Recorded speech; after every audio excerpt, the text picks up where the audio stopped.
Hey guys, IHFC101 here yet again, bringing you some more Magic 2012 gameplay. In this episode it's something quite special. I'm playing the one and only IzDaisho. I'm a huge fan of this channel, I know I've mentioned him before, and I'm not the biggest fan of this hand. I think I'm going for another one.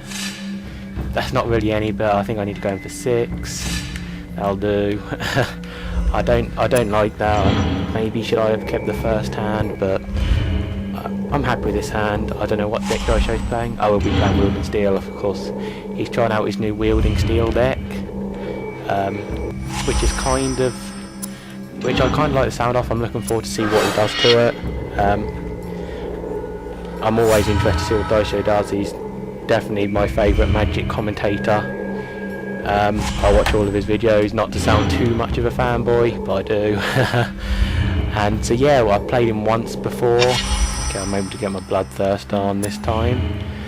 But I've played him once before. I won the series at best 2 out of 3. I won at 2-1.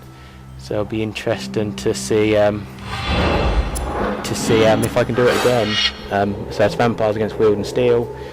It's good to see that IzDaisho's made the move over to Xbox. My PS3 is broken, so that's pretty cool. I can still play him. He should have a 3-drop.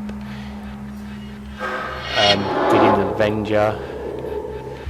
I can kill that next turn. No, okay, that's a bat, isn't it? I can't kill it this turn. Quag. I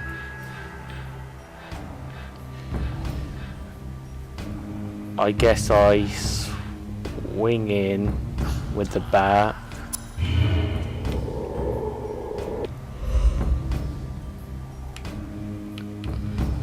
Just thinking, yeah, okay. Swing in with the bat.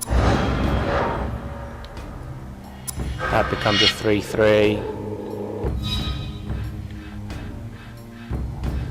I should be fine. Play Quag. Oh, I didn't mean to kick it. That's my plan.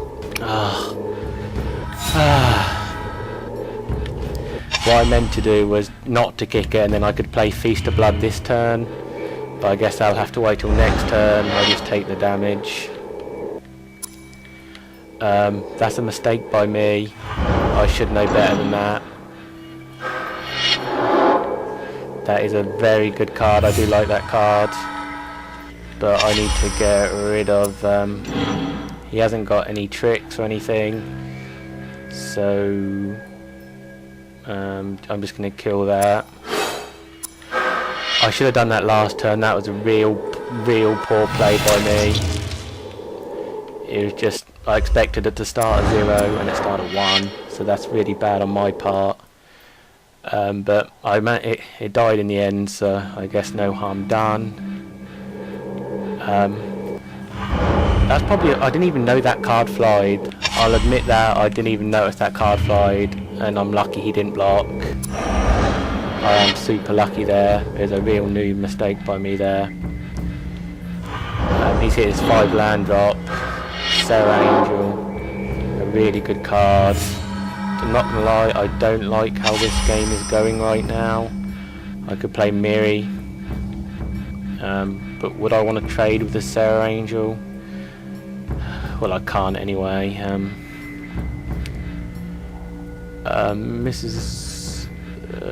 I don't know whether to play Aristocrat or Miri. Probably going to play Miri just for the extra flying power, and then just not swing in. But that was a really poor play with me with the Feast of Blood there. That could have cost me, and I probably should have even killed the 3-4 flyer. But I just get so annoyed with myself when I do stupid mistakes like I just did. But anywho, I've got to move on. IzDaisho's got to a 6 land drop, so I'm expecting. So he's going to have all his main things, and that's a core Hookmaster. So of course he's going to hook down Miri. I do like Miri. It's a really good card, but not when it's tapped down. So he's going to swing in. Can I afford to take 7? I'm going to take 7. I think I can afford it. Pure Steel Paladin now, so Bartering Blood, that could save me. Does that save me? I would sacrifice Child and I and Quag, and he'll sacrifice Core Hookmaster and Pure Steel Paladin. So he'll still have 2 flyers, I'll have 2 flyers.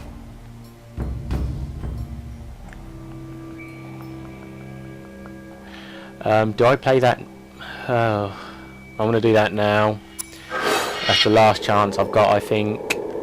I'm going to sacrifice Child and I and Quag. He'll sacrifice his 2 non-flyers, surely. That's what I'd expect anyway. I know IzDaisho isn't a fan of that card, but I think it's just a lifesaver sometimes. But I mean, I need a couple of lands I could corrupt, but I don't think it's going to get to that stage.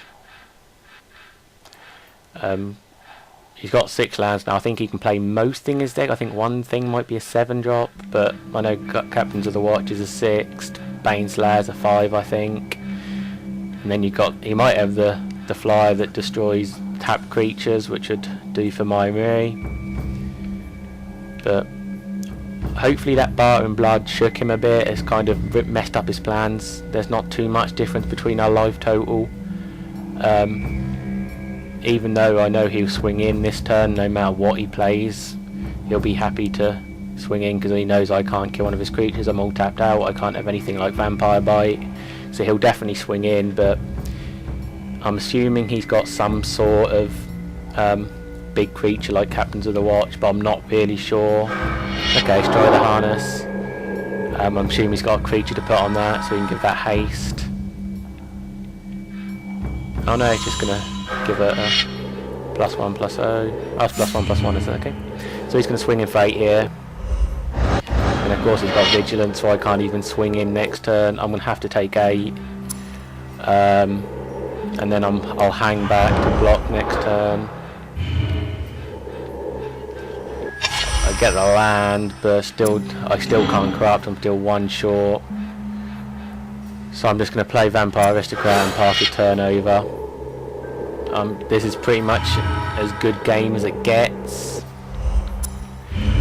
I think if I didn't make that mistake at the start of the game, then I possibly could have maybe won. But now it's just not happening. I could double block and kill a creature, but which one would I rather kill? If I double block the 4/4 and he kills 1, I'm going to do that. And I'll go down to 1.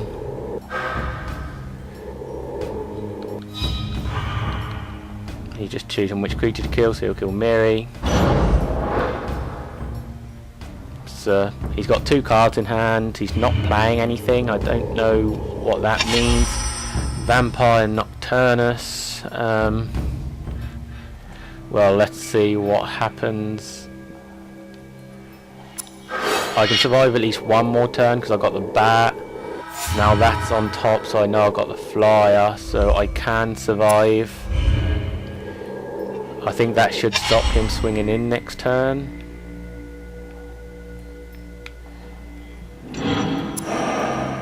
Trying to see his card. There we go, so prevent 1 of that damage, so that's always good. So he's got 2 cards in hand again, he's just saying go. He can't swing in, of course. I've got black again and it's a proliferate, so that is pretty good, and he knows I can use that. So the game could have turned here. I am on 1, but I do have proliferate next turn. I can't swing in, of course. Well, can I?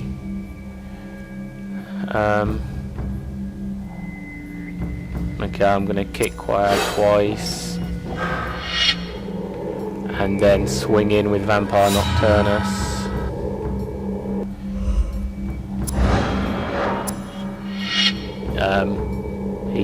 He probably won't block. But I can still block with my creatures if he decides to swing, which he probably won't. He draws the land, so he's still got them 2 cards in his deck. He can't swing in. A rest, that is huge for him.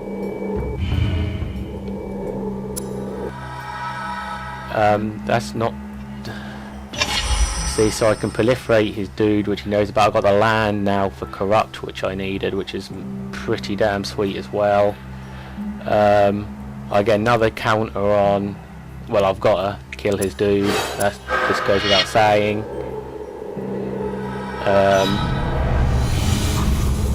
I'm not going to sack Vampire Nocturnus because I shall leave Vampire Aristocrat back to block.